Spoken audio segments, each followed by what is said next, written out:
If you're ever driving down Route 56 past midnight, and your fuel gauge hits empty near mile marker 131, don't stop. If the old gas station appears out of nowhere, with flickering lights and no other cars, keep driving. If you hear a voice on the wind whispering, follow the rules. Whatever you do, don't ignore it. Because I took the night shift there, and now, I'm the only thing keeping something unspeakable from crossing over.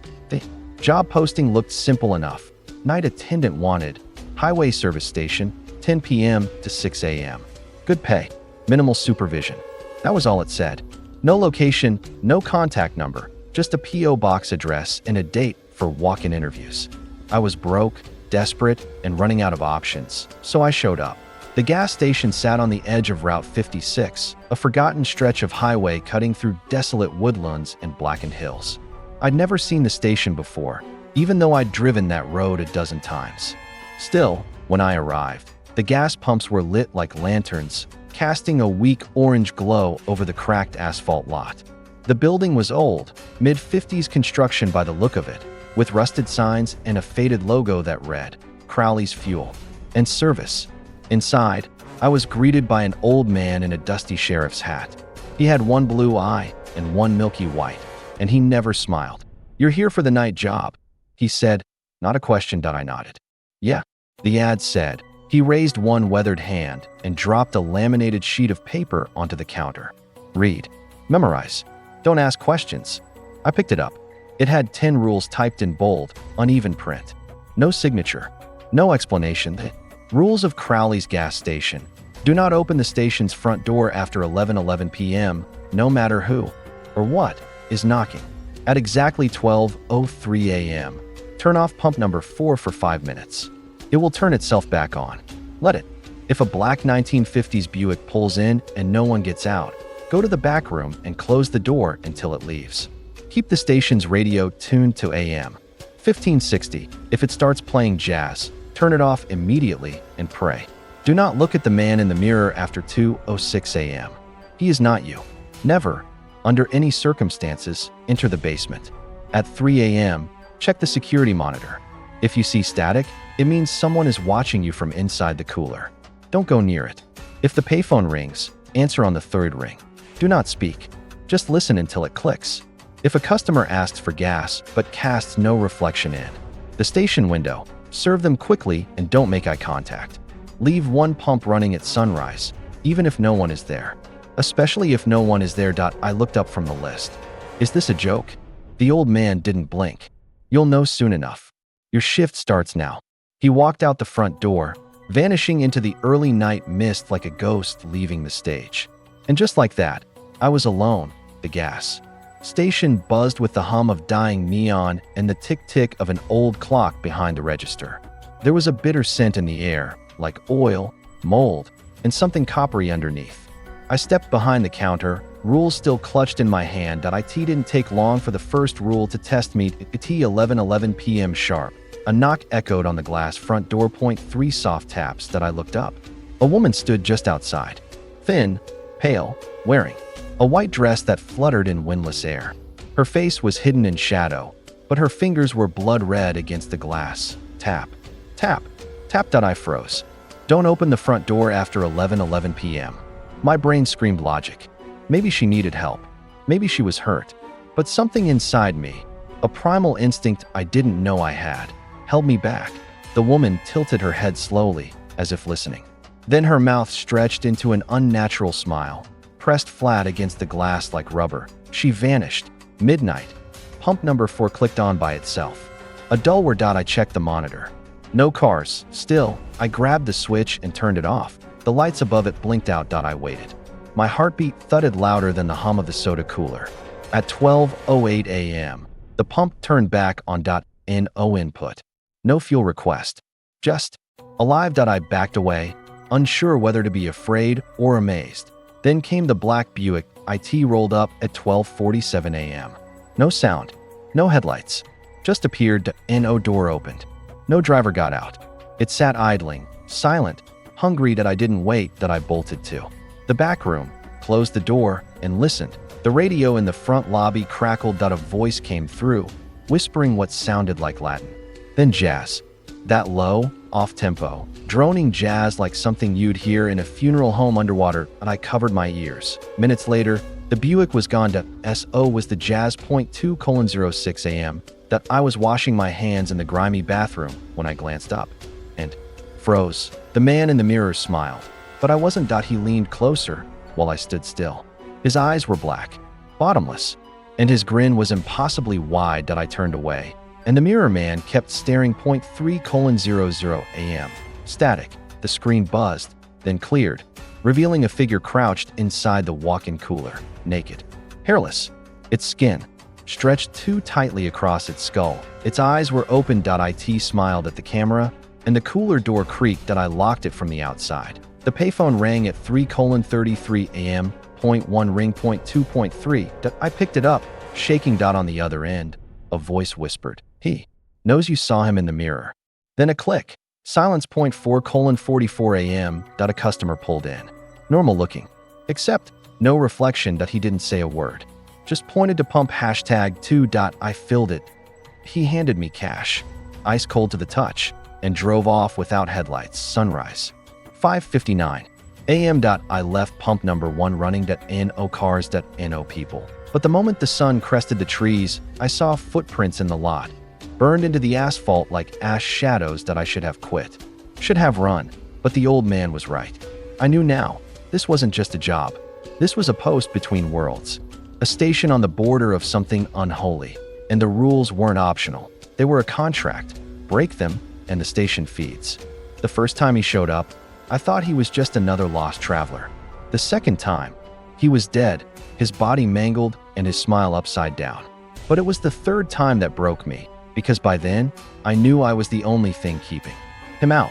And I had already broken one of the rules. I thought I had survived my first shift at Crowley's gas station by sheer dumb luck.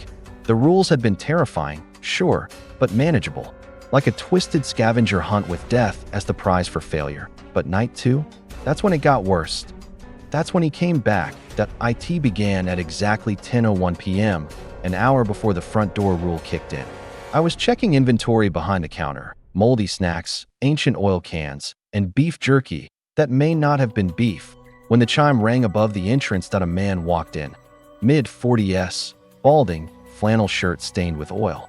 He looked exhausted, eyes sunken like he hadn't slept in days. But he smiled politely and asked, "You got a restroom?" I pointed to the back. He thanked me, walked past, and vanished down the hallway. A minute passed. Then 2. Then 5. I heard nothing. I stepped out from behind the counter, the rule sheet in my pocket crinkling like a warning. I crept down the hall toward the bathroom. The door was wide open. Light flickered inside, but it was empty. No footsteps. No, man, no sound of running water. Just empty. I checked the cooler. Nothing. Back room.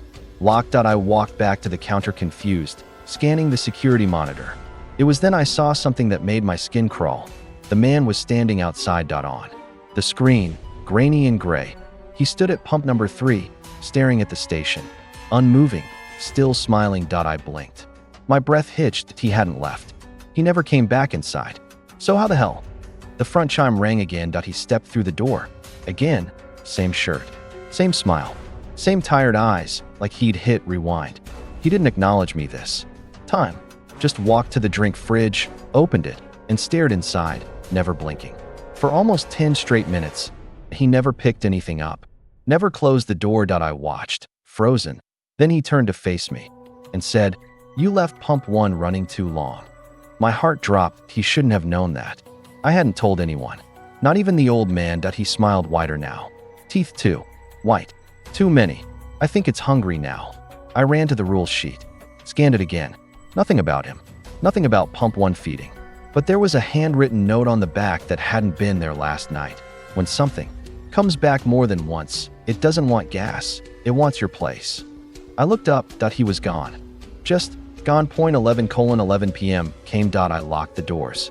No knocks tonight, but I felt a presence, a pressure in the air, like the station itself was holding its breath. Then the radio switched channels on its own. AM 1560. Jazz again. But this time, behind the static, I heard something else. Let him in. I ripped the cord from the wall. The silence was worse. 12:03 a.m. Pump number 4 clicked on. I turned it off. Waited. It didn't turn back on. 0.5 minutes passed. 10. Something was wrong. I stepped outside. Flashlight in hand. Wind biting my skin. Pump number 4 stood still. Silent. But the black Buick was back. This time, it was at the far end of the lot. Its windows were fogged from the inside. I retreated. The second I stepped back inside, the pump hissed. To life. At 1:33 a.m., the bathroom door slammed shut. Then opened. Then slammed again. Nobody inside. I grabbed a screwdriver and jammed it shut from the outside. Whatever was playing games. I wasn't letting it out. Then the man came back. Again. This time, he crawled in. No footsteps. Just the sound of fingernails dragging on linoleum. His head was twisted completely backwards. His eyes stared up at the ceiling, mouth still grinning.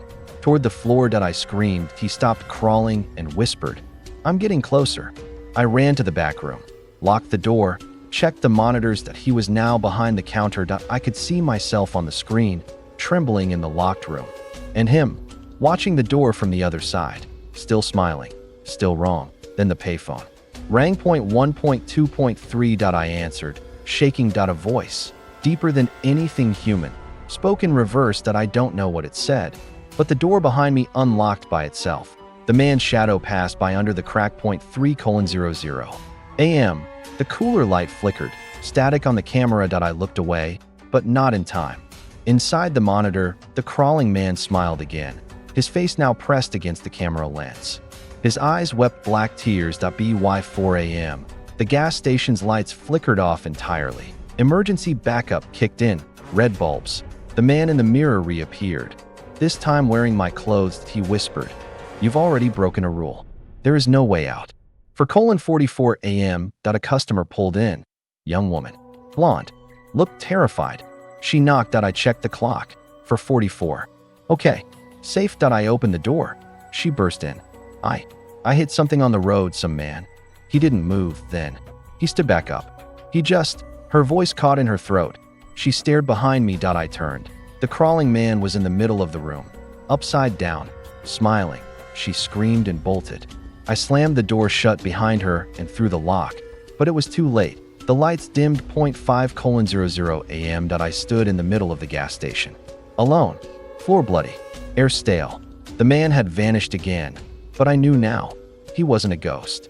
He was something older. Something that used to wear human skin, but now wanted mine.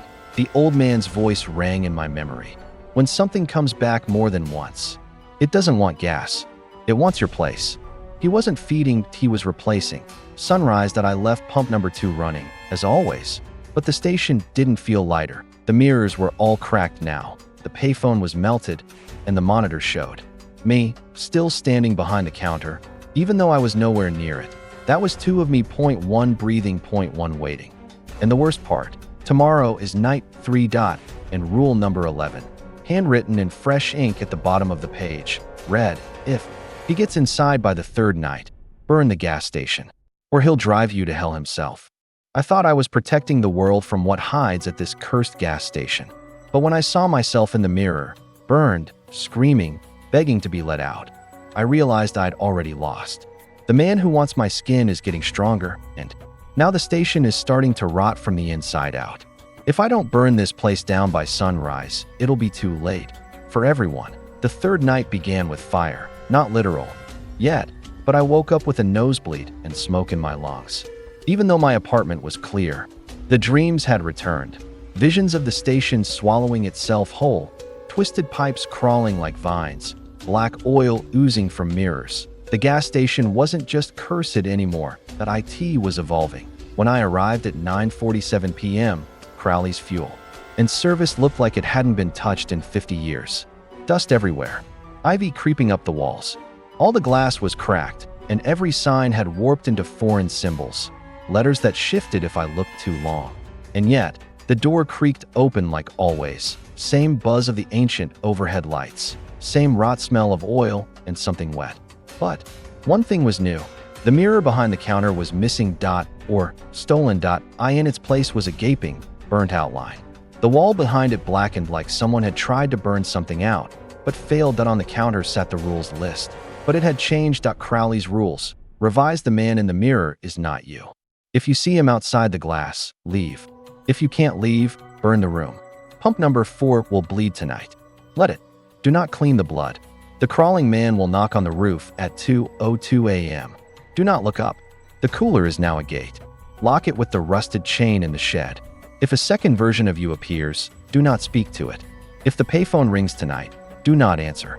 Leave pump number 3 running by 5 a.m., but make sure no cars are present when you do. If you see fire in the mirrors, that is your only way out. Enter quickly.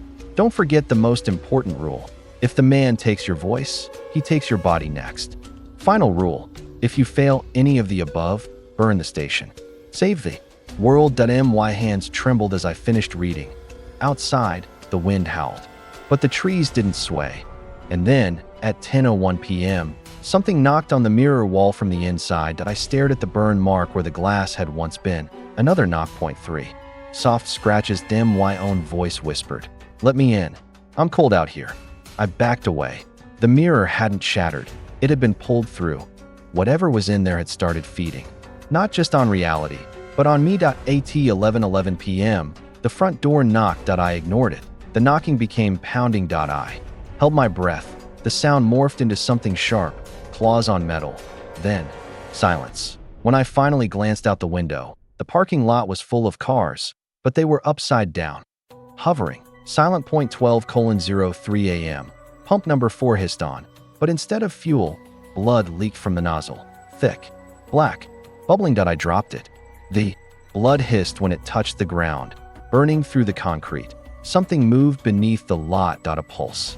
A heartbeat. The ground itself was alive. I ran to the shed, found the rusted chain, locked the cooler. The moment I did, the security camera flickered and showed myself, tied inside it, eyes gouged out, pounding from within.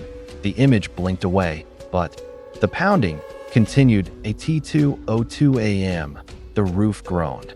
Then, knock, knock, knock. I held my breath, didn't look up. A shadow moved across the ceiling tiles, limbs dragging, spine arching, mouth scraping. It stayed above me for 9 minutes. Then, silence. Then a whisper.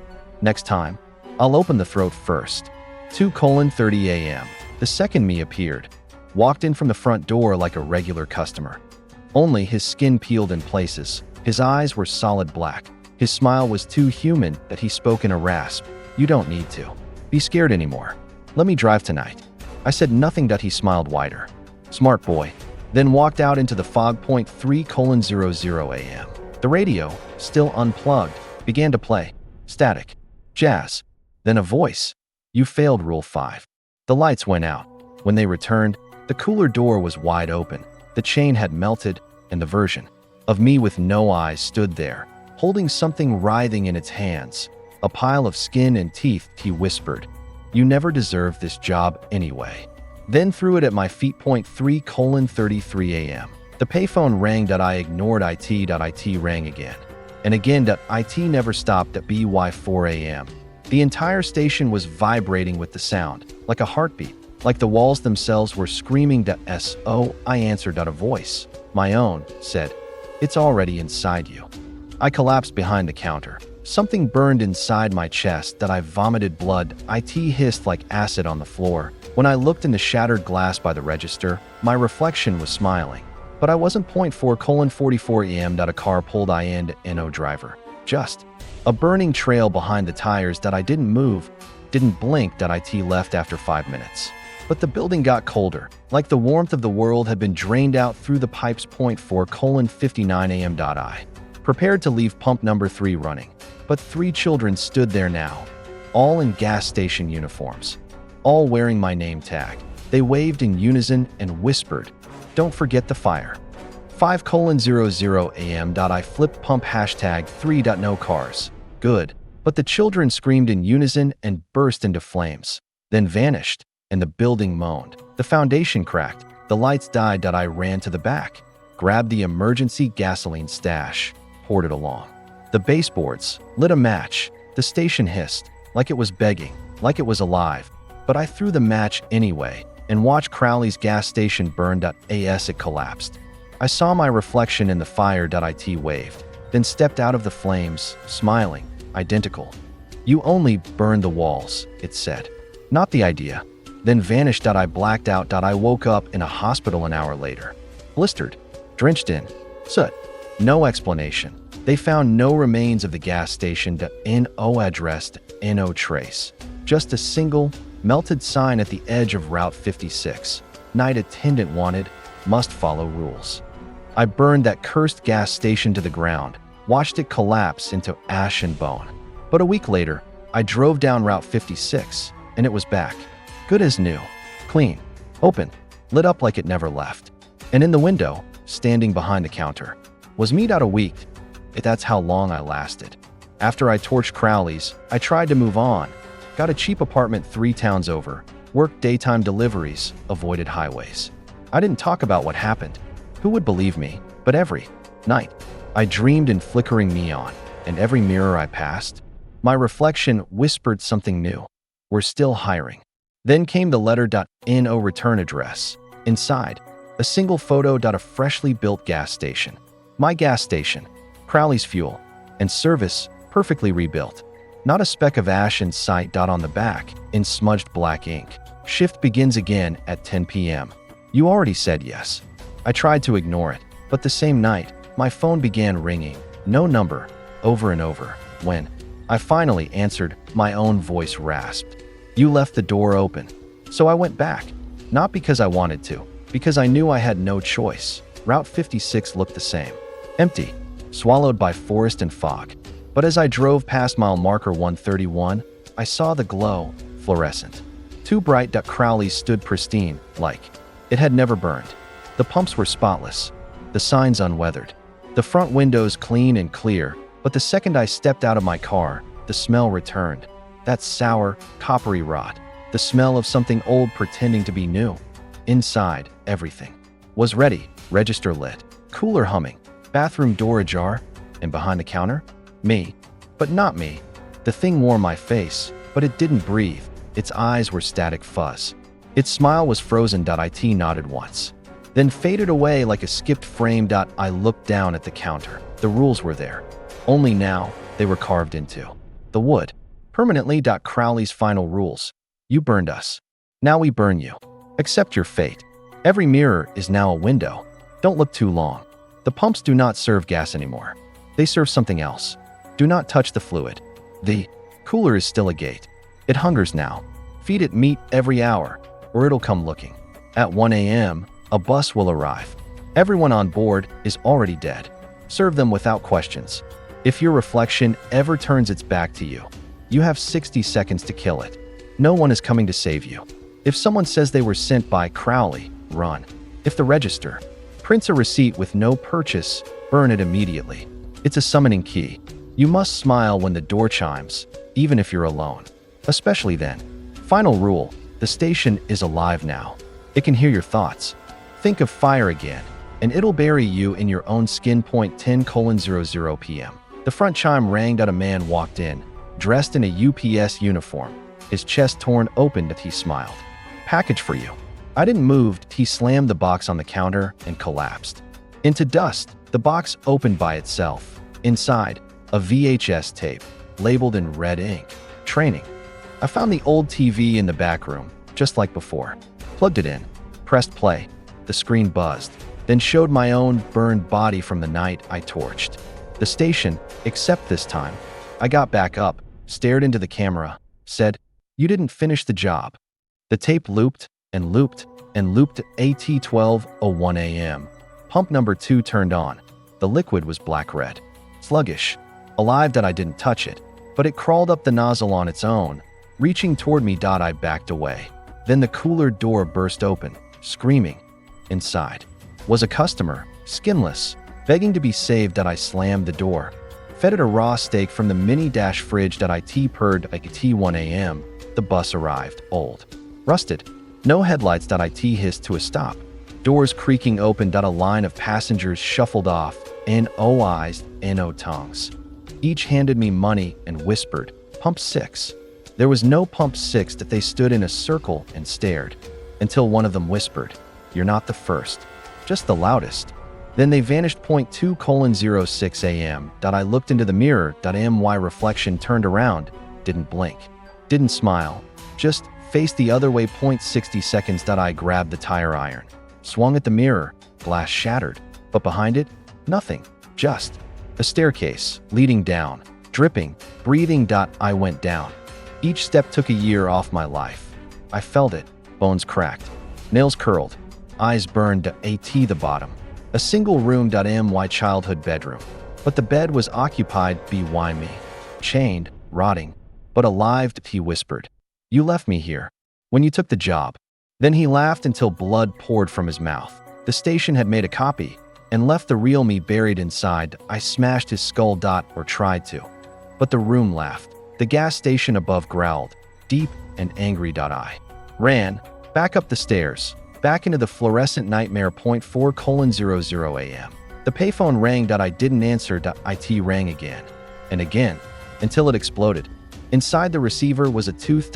My own. 4:44 a.m. I stood in the parking lot, watching the pumps bleed, watching the sky pulse. The station no longer had windows, just rows of eyes, all blinking in sync, watching, waiting. 5:00 a.m. The final rule appeared, burned into my skin. This is your home now, forever. The door only opens when someone else says yes. I understood that Crowley's wasn't a place. It was a trap. A test. A wound in the world that needs a keeper. And I said yes. I accepted the job. The shift will never end. Unless someone else takes it. So now I wait. I write job postings. I send letters with no return address. I print new rule sheets on bone-colored paper. And sometimes, just sometimes, people stop at mile marker 131 after midnight. They pull into the lot. They walk inside. And I greet them with a smile, because that's the rule.